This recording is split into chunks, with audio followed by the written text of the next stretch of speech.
As you settle into rest, allow your breath to slow. Feel the softness of the present moment and drift gently with me into the distant past, a time when gods walked among mortals, when the sea was both pathway and peril, and when the world was sung into being by poets whose words echoed across centuries. Tonight, we journey together into the realm of the Odyssey, one of the oldest and most beloved epics in Western literature. But not only that, we will also explore the world that surrounded it. The real ancient Greece, the society that shaped these tales and was, in turn, shaped by them. Imagine yourself aboard a quiet ship, sails pulled taut by a whispering breeze. The stars above glimmer as they once did above Odysseus on his long voyage home. The sea below shimmers in moonlight. The voice you hear is that of a storyteller, soft, steady, guiding you through layers of myth and history. This is a journey through time, through imagination, through civilization itself. The Odyssey is more than a story of a man lost at sea. It is a tale of memory and longing, of home and identity, of transformation and return. Its verses were composed more than 2,700 years ago, attributed to a blind bard named Homer, though even his name may be legend. The poem was passed orally, chanted by rhapsodes, wandering poets whose voices carried tradition across generations.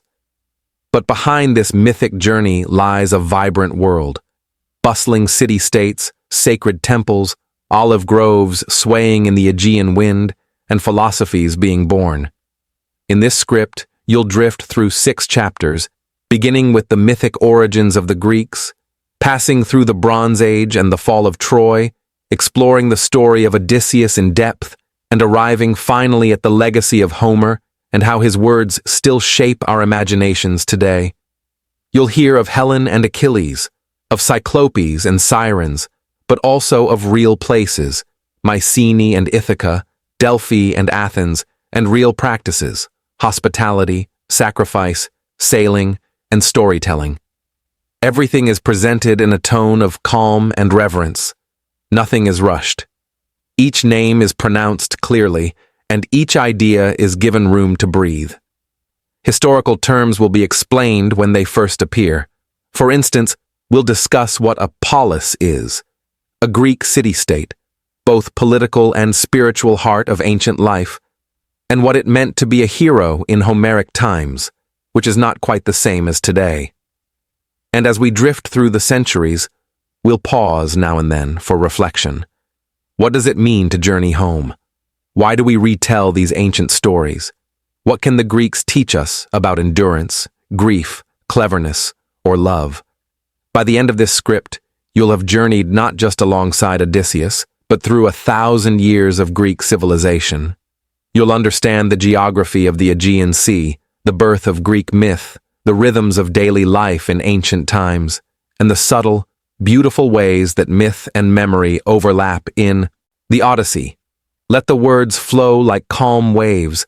Let them cradle you as sleep arrives. This is not a lesson to memorize, but a gentle exploration, a museum of thought and feeling. Let your mind wander like a ship across Homer's wine-dark sea. So close your eyes now. Let your breathing fall into rhythm, and come with me into the poetry, philosophy, and quiet majesty of the ancient Greek world. Now, our journey begins. Let us begin not with the Greeks as they were, but as they imagined themselves to be.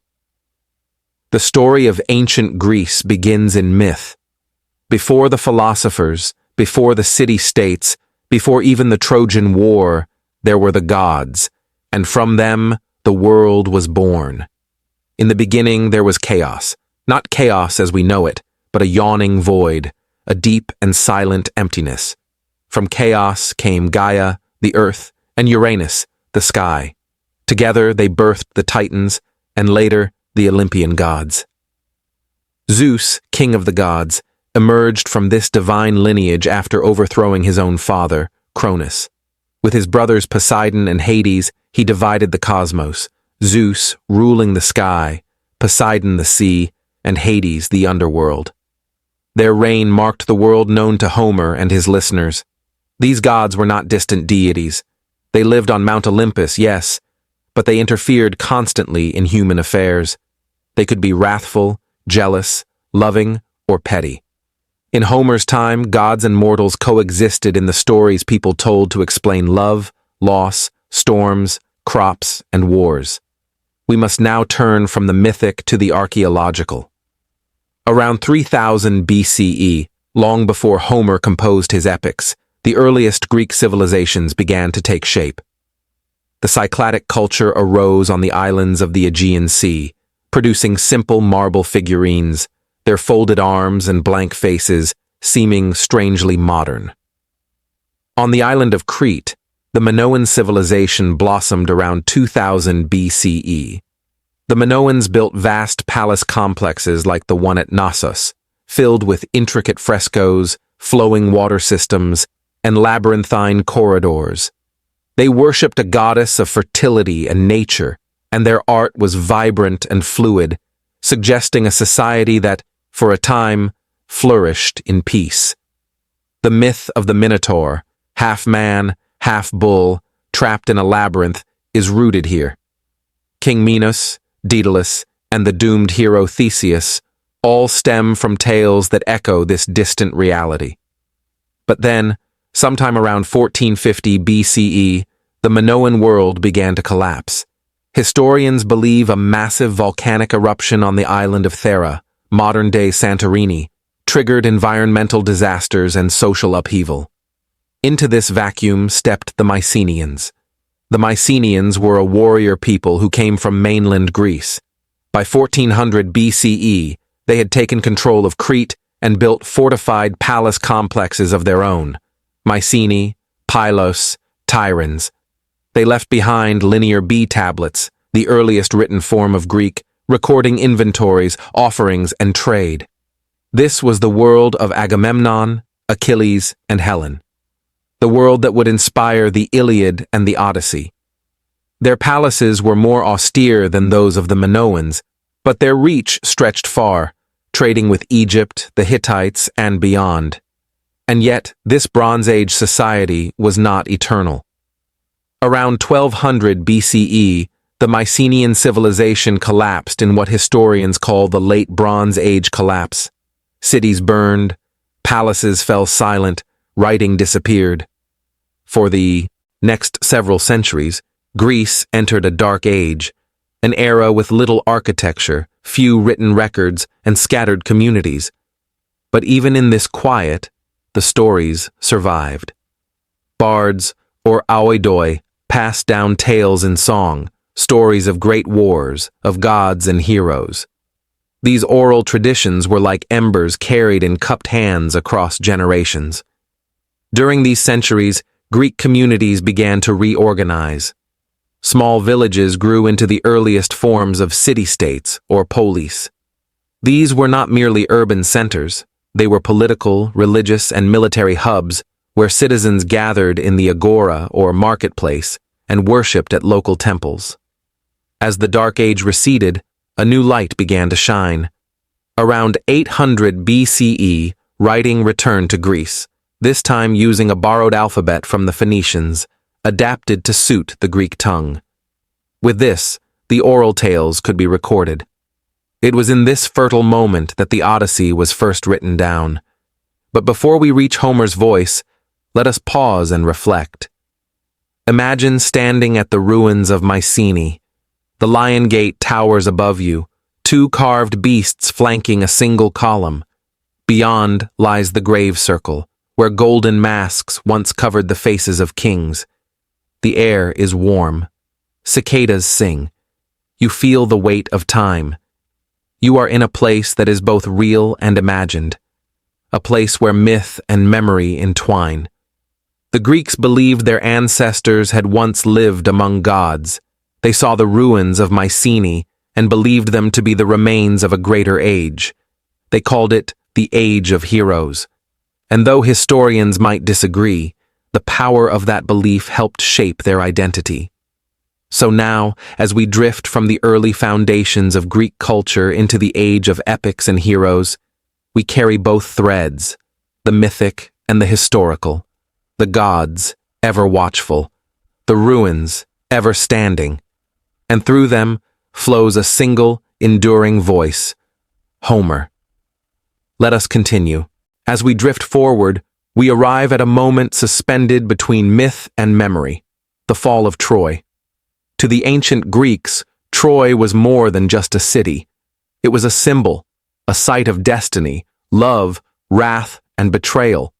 And though modern archaeologists have unearthed ruins in northwest Turkey that may correspond to a real Troy, the version known to Homer and to history is one wrapped in poetry.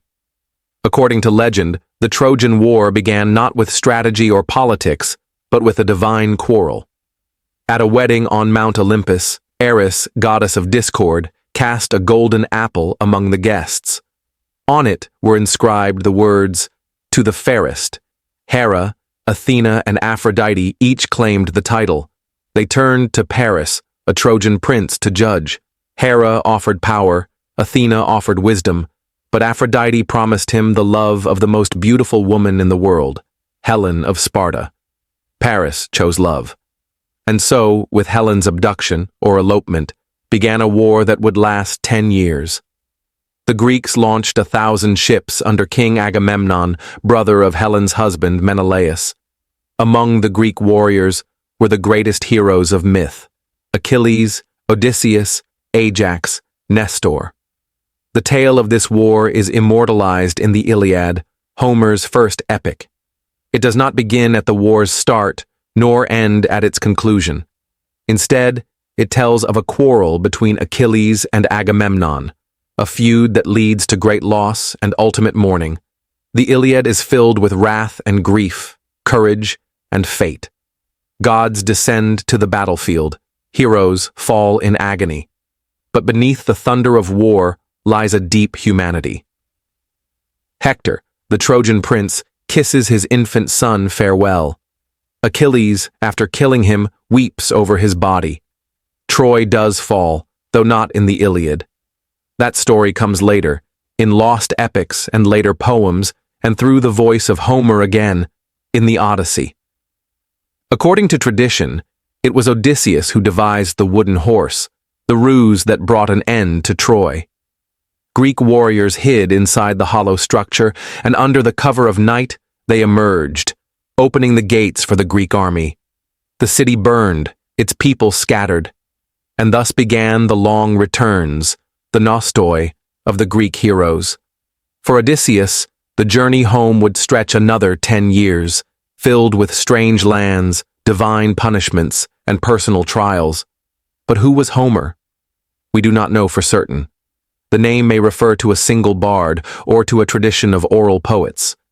He is said to have been blind, wandering from city to city, reciting tales of gods and men. What we do know is this: the Iliad and the Odyssey represent the culmination of generations of storytelling, finally committed to verse and later to writing. These epics were composed in dactylic hexameter, a rhythmic form that aided memorization. Lines repeated.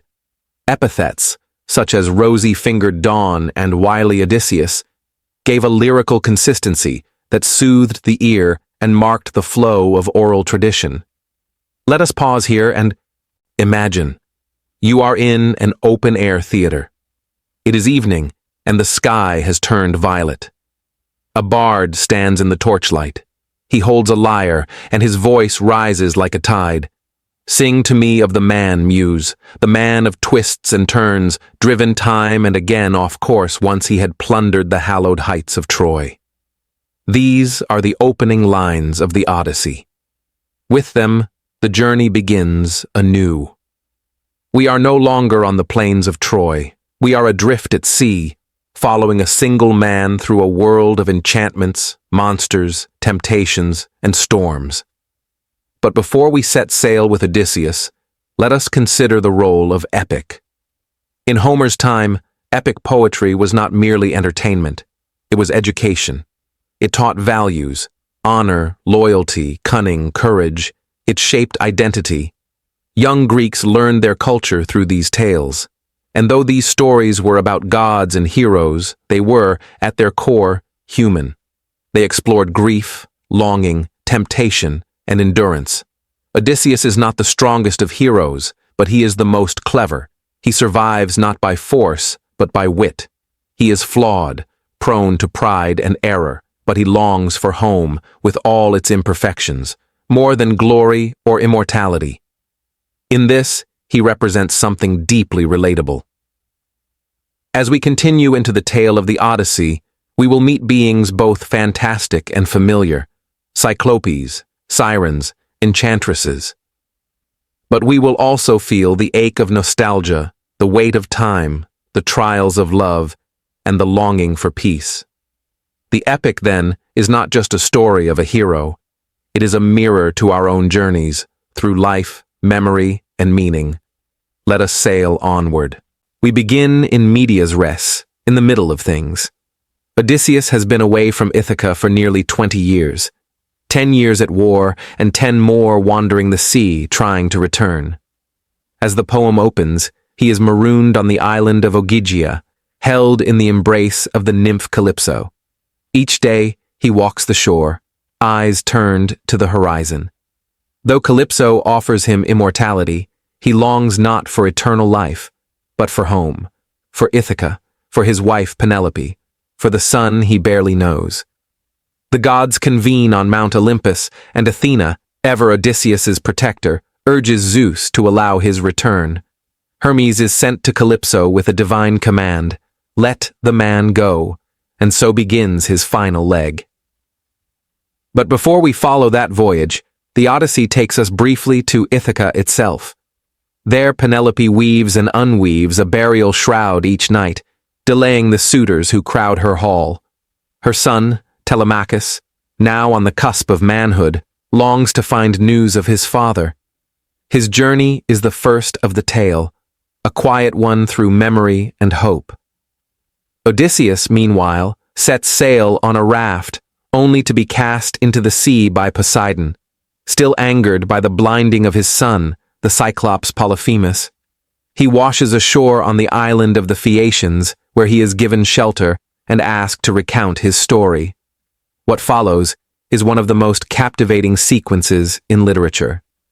Odysseus's own narration of his travels, beginning with the sack of the Cicones and his men's encounter with the Lotus Eaters, where memory fades and the desire to return dissolves into sweet forgetfulness.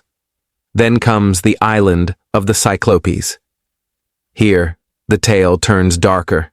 Odysseus and his crew enter the cave of Polyphemus, expecting the sacred rules of xenia, or guest friendship, a foundational Greek concept of hospitality. But instead, they are met with savage violence. Polyphemus devours Odysseus's men.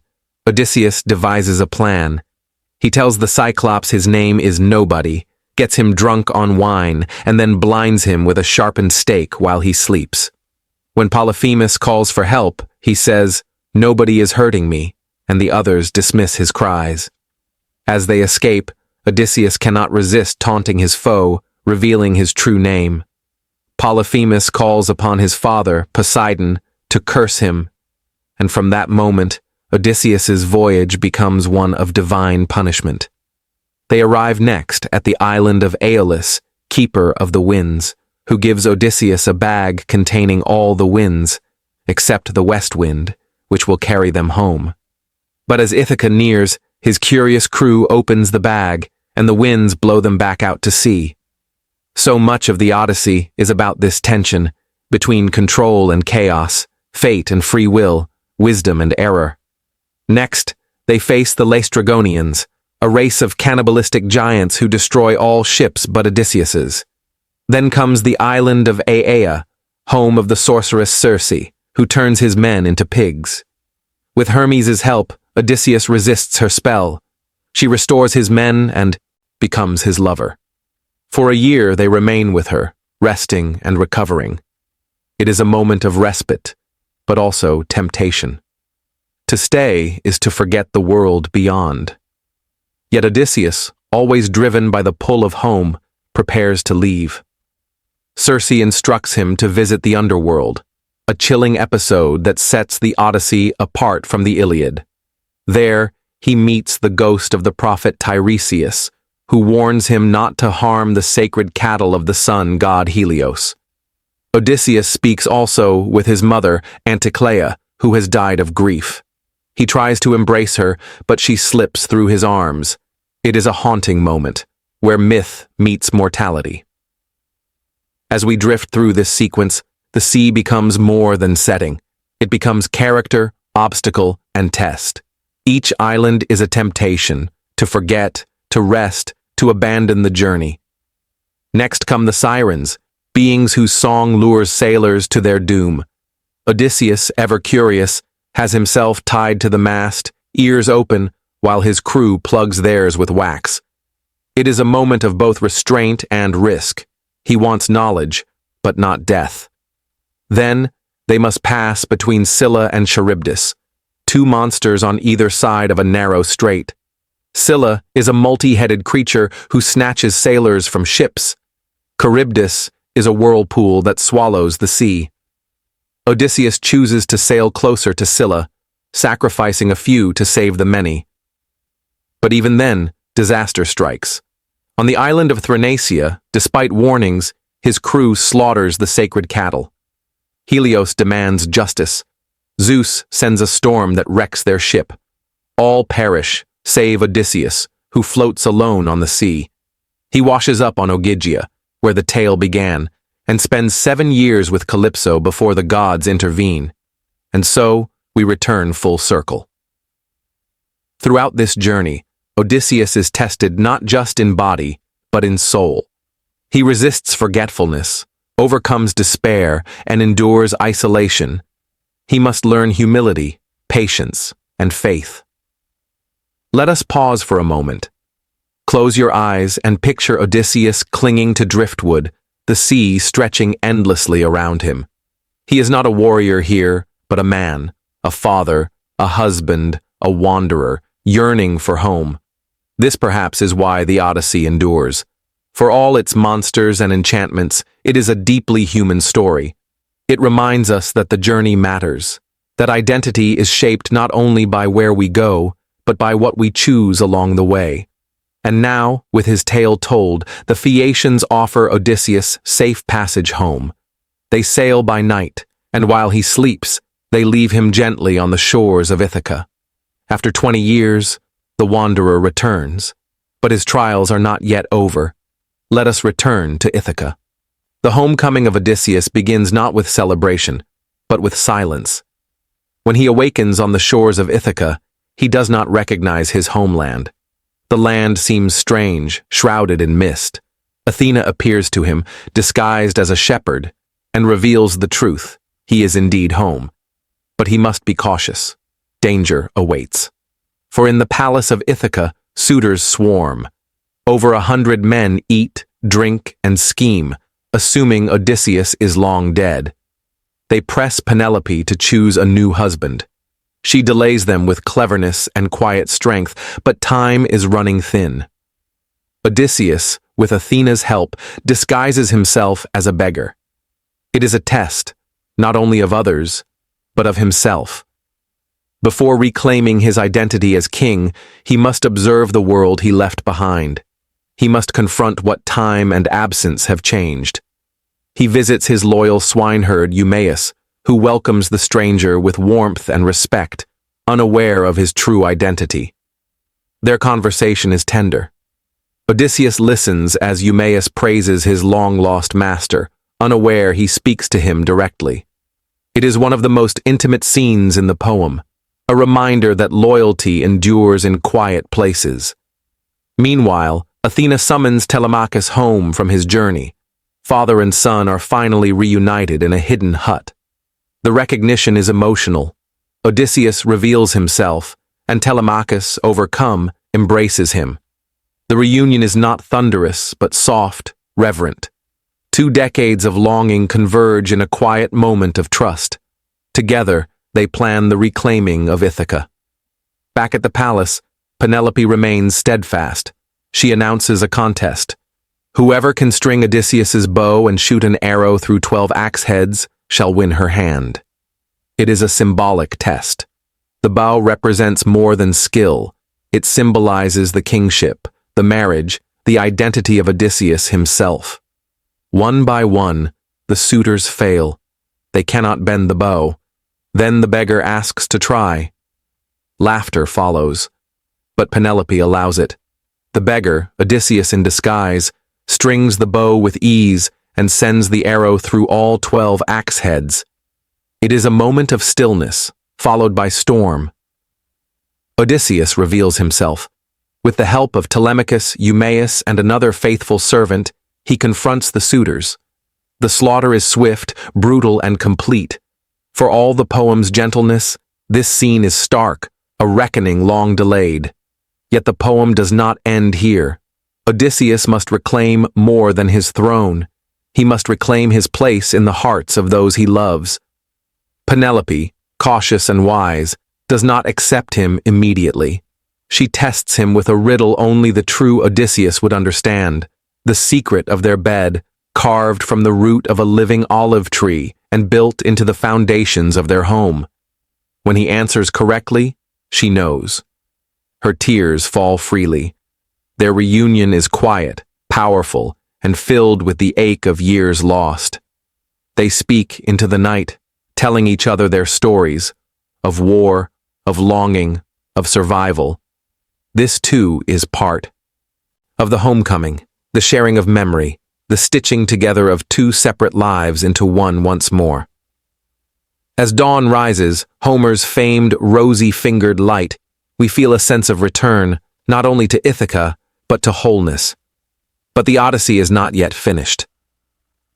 Odysseus journeys to see his father, Laertes, who lives alone in the countryside, old and broken by grief. Again, he tests recognition, speaking in riddles. Only when Laertes weeps does Odysseus reveal himself. They embrace, and the old man is restored by joy. Peace does not come easily. The families of the slain suitors rise in anger, calling for blood. A final battle looms. But Athena intervenes. She commands reconciliation. Enough has been lost. Now there must be peace. And so, the cycle ends, not with war, but with restoration. Let us reflect. Odysseus's return is not merely physical, it is spiritual, social, emotional. He must reclaim his home, his family, his identity, but also navigate the cost of absence. He is not the same man who left, and those he returns to are not untouched by time. The Odyssey is, at its heart, a meditation on return, on how to reintegrate after trial, on the quiet work of restoration. It teaches us that even in triumph, patience and understanding are required, that healing takes time, that identity is not fixed, but rediscovered through connection. As we drift through this chapter, let your mind settle on that image. Odysseus and Penelope, speaking softly by lamplight, telling each other their long stories beneath the same roof at last. Let us now widen our lens, moving from the personal to the cultural. For the Odyssey is not just a story, it is a reflection of an entire world. As the story of Odysseus reaches its close, the world that produced it begins to unfold more fully around us. The Odyssey is not only a tale of one man, it is a mirror of an entire civilization. And so now, we allow ourselves to drift from the poem itself into the broader tapestry of ancient Greece. Let us begin with the polis, the city-state. The polis was more than a city. It was the political, cultural, and religious heart of Greek life. From Athens to Sparta, from Corinth to Thebes, each polis had its own laws, festivals, and identity. And yet, they shared a common language, a shared pantheon of gods, and an inherited mythology. These city-states were fiercely independent, but they also formed a network of trade, of ideas, of artistic exchange. In these compact societies, democracy was born, as well as tyranny, oligarchy, and republicanism. Greece became a laboratory for political experimentation. In Athens, Democracy took root not in abstract theory, but in the practical needs of the people. Citizens, adult males born of Athenian parents, gathered in the ecclesia, the assembly, to vote on laws and policy. It was messy, dynamic, and radical for its time. Outside the assembly, in the agora, the public square, ideas flowed like water. Here, philosophers strolled, traders bartered, dramatists debated. The agora was more than a market. It was a crucible of intellect, and from these spaces rose the towering figures of Greek thought. Let us drift now to a shaded grove near Athens, where a man named Socrates engages a group of young men in quiet dialogue. He asks simple questions. What is justice? What is virtue? But his method, the elenchus, exposes contradictions, revealing that true wisdom begins in knowing how little one knows. Socrates wrote nothing down. His student, Plato, preserved his voice in a series of dialogues. Plato, in turn, founded the Academy, one of the first institutions of higher learning. His student, Aristotle, expanded the reach of philosophy into ethics, biology, logic, and politics. These thinkers were not isolated.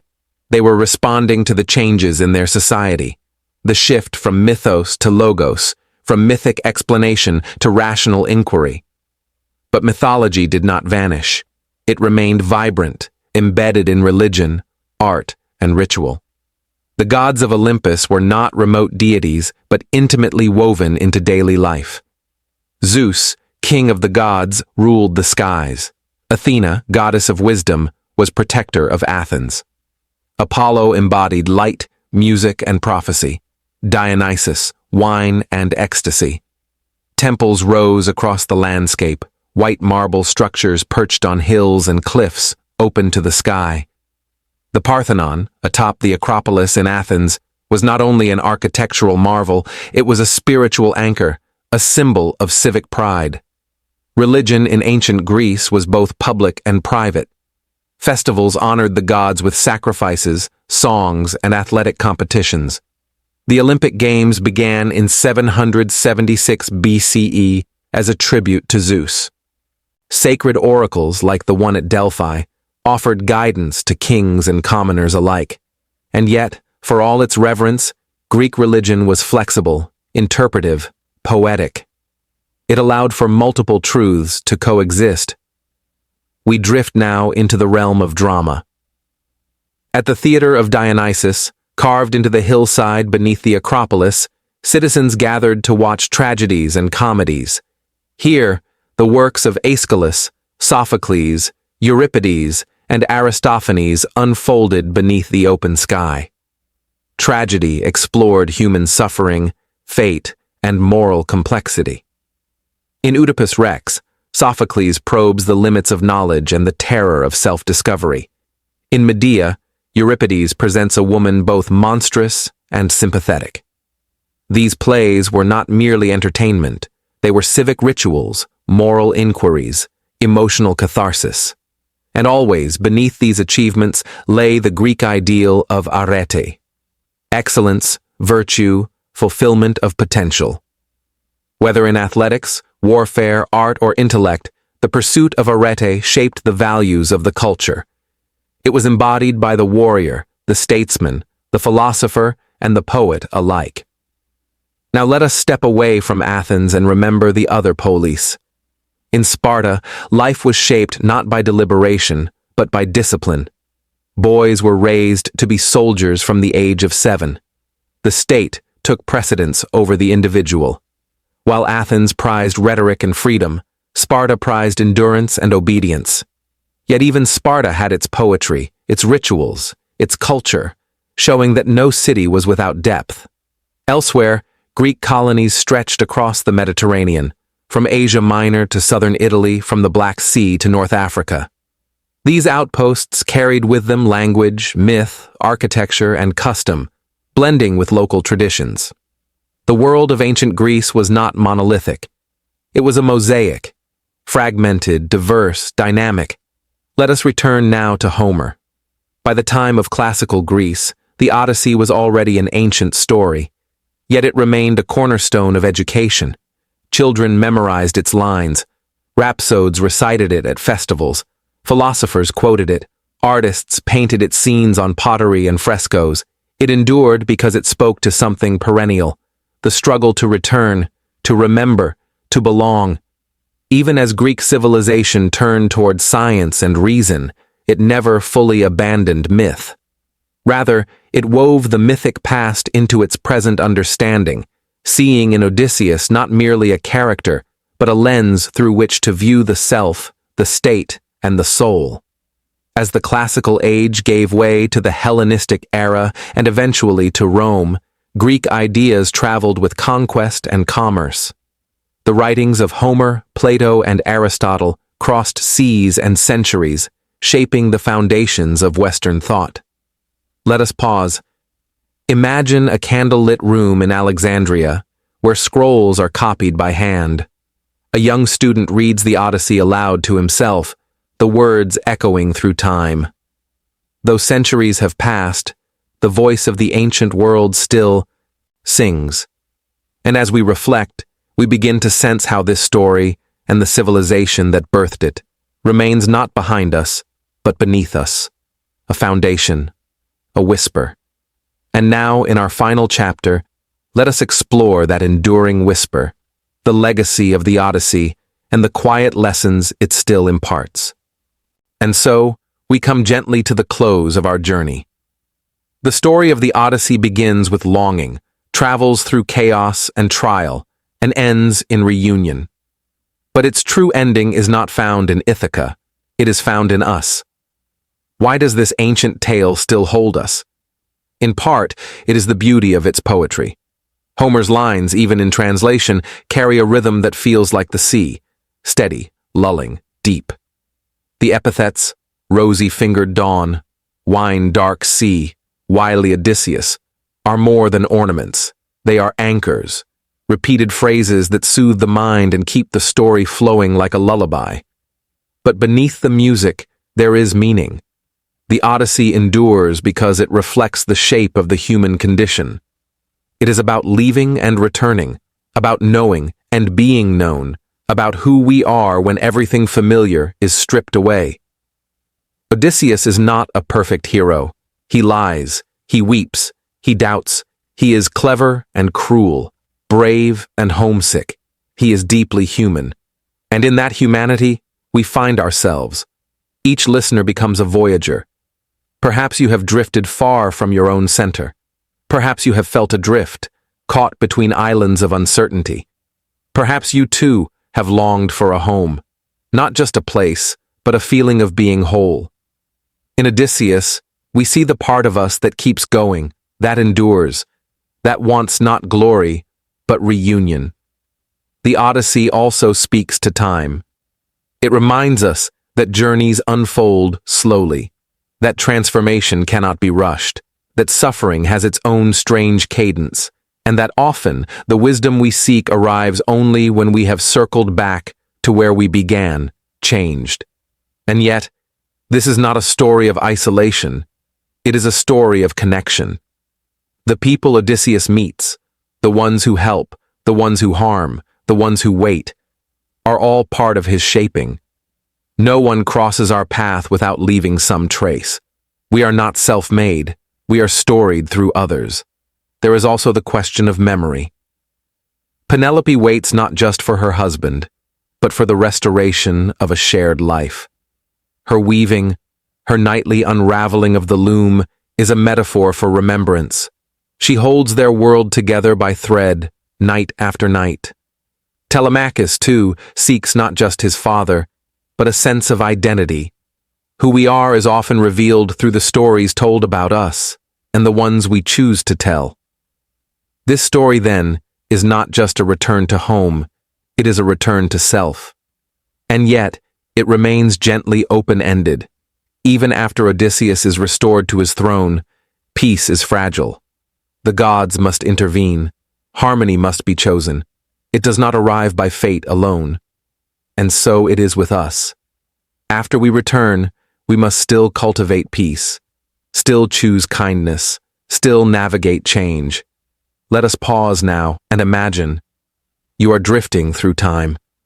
The stars above you are the same ones Odysseus watched from his ship. The wind that rustles through the olive trees of Ithaca is the same wind that might touch your cheek tonight. Stories, like oceans, do not end. They recede. They wait. And one day, when the world feels strange again, you may return to this tale. You may find yourself once more on a distant shore, listening to the call of home. The Odyssey has lasted not just because it was written, but because it was remembered, spoken, sung, shared. It reminds us that the most enduring legacies are not monuments, but meanings, that the deepest journeys are inward, that each of us is both traveler and storyteller. And now, as your body relaxes and your thoughts begin to settle, let the final image come quietly. Odysseus and Penelope, side by side. The night stretched out before them. No more masks, no more tests, only the soft murmur of voices, the warmth of a shared bed, and the hush of the world returning to stillness. Let yourself float there, in that quiet room, in that timeless space, and when you wake, you may carry with you a trace of that ancient calm, a soft echo from a distant age. Sleep well, traveler. Your journey, like Odysseus's, continues. Good night.